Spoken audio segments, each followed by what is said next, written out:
Good morning, it's Tricia with Easy E-mini Trade, and I'm just going to go over a couple setups from yesterday, Tuesday, so this way you can get an idea of what we'll be going over on the webinar on Saturday the 16th. If you want more info about the webinar, go to easyeMiniTrade.com and you can just click on the tab for upcoming webinar. So let me show you a couple things from yesterday. So this is ES. I have ES up. You can use any instrument. You can use the micros, whatever you guys like. And hopefully my mic is coming through okay. I noticed that my S's have been sounding really weird on the recording, so hopefully everything's okay. Okay, so over here I have ES on a 1 minute. Over here I have it on a 5 range. And if you're not comfortable trading on a range chart, you can trade on a tick chart or just stick with a time-based chart. The setups are very similar. What's different is the entry technique as well as the settings on the super trend stop. So here it is on a 1 minute. So I'm going to just go from 10 o'clock on after news because I don't trade into news. So let's see where that is. This is the 1 minute. So right here, and I was already finished trading, you know, by the time the market opened. So, but if I was trading these at this time, these would be what I would take. So here you have price breaking, the super trend stop, and I would put my order in at 50, 50, 50 and a quarter, just above the super trend stop, if my stochastic's in line, and it is. So I go ahead, I take that buy, and I can see looking to the left that I may have some trouble here at 52 and a quarter. So that would be my first target area. So I'd have to ask myself, okay, is there enough room for me to take that trade? Is that enough profit for me to want to take that trade? If the answer is yes, then I take it. If no, then I pass. Then I'll know, okay, if I can get through this area here at 52, then I'm looking up to the next area where we had some issue. And I'm just going to draw a line here. And all I'm looking for is areas of confluence where price last was struggling. You can see it struggling here, right? You see it pop through right here and then come right back down and close under it. Here, it attempts to get through, it can't. Tries again, it can't. Tries again, it can't. Back here, same on the downside. Trying to get through, can't. Trying to get through to the downside, it can't. Here again, it can't. So that's telling me that that's an area that it's likely going to struggle the next time it gets there. So once I get this target, then I can shoot for this area as my next target. Then if it gets through there, then I would be looking somewhere in this vicinity here around 59. So it's always a question of mapping out your trades to see if there's enough room to be profitable. Now, here when we break the super trend stop on the downside, stochastic not in line to take it, so I pass. Then you're going to notice that as price is just going sideways and not doing anything, you're not going to keep trying to take trades in the same area where there's just no room to be profitable. You may attempt it once and get out, break even, and if it's not going, don't keep taking the trade. Wait till price starts to move out of that vicinity again and then look for some new trades. Do not keep taking the same trades unless it makes sense, okay? And making sense is, where's support? Is there enough room to be profitable? Where's resistance? Is there enough room to be profitable?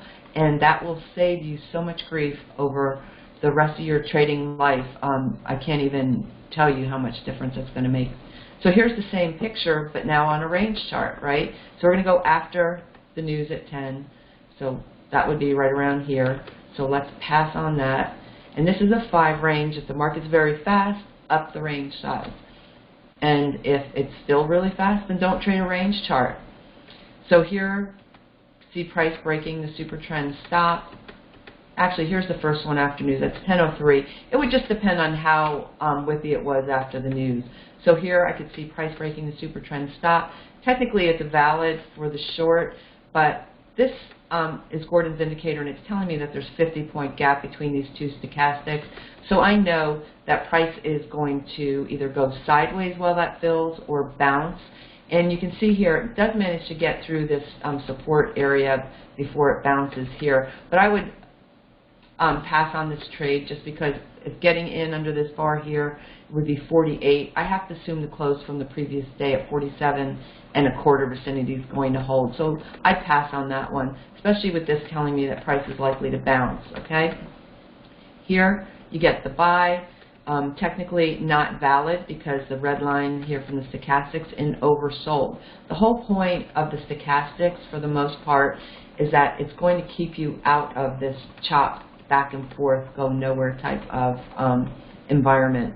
Here we get the short, and this actually, the 40-point gap wouldn't have come into play until after this entry would have triggered. So I would have taken this, and my entry would have been at like 46.25 with the previous day's low as my first target area, which would be 44. So I have to decide before taking it, is that one that I want to take, is there enough room? And if the answer is yes, then I take it, and I can look to get out down here around the low, or once it trades through, I can move my stop to just above the low in the event that it keeps going.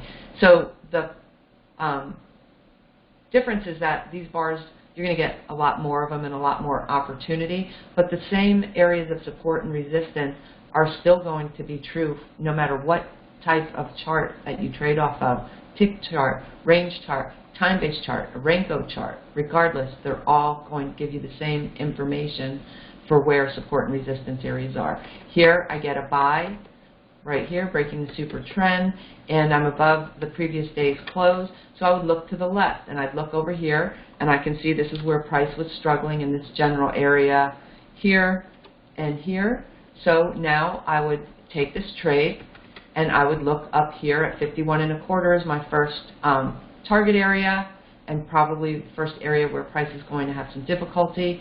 Then I would look up here at 53.75, and then if I go a little bit further back, if price gets through there, let's see where the next area is. So if I scroll backwards, I can see this general vicinity here, right? So I'm going to go ahead and mark it. Anywhere where price is struggling to get through, that's a heads up. And so you can see when it does get through here from this entry here, gets through, and it does hang up there. So it's always just a matter of mapping out your trade, and I can't stress that enough, you guys. Okay, so I hope that you find that helpful, and I will go over all this more in detail on Saturday. If you can't attend the webinar live, don't worry, it's going to be recorded. And I am using a different webinar platform, so I do have limited space available, so I do just want to let you guys know that as well. Okay, have a great day, and we'll see you all Saturday. Take care.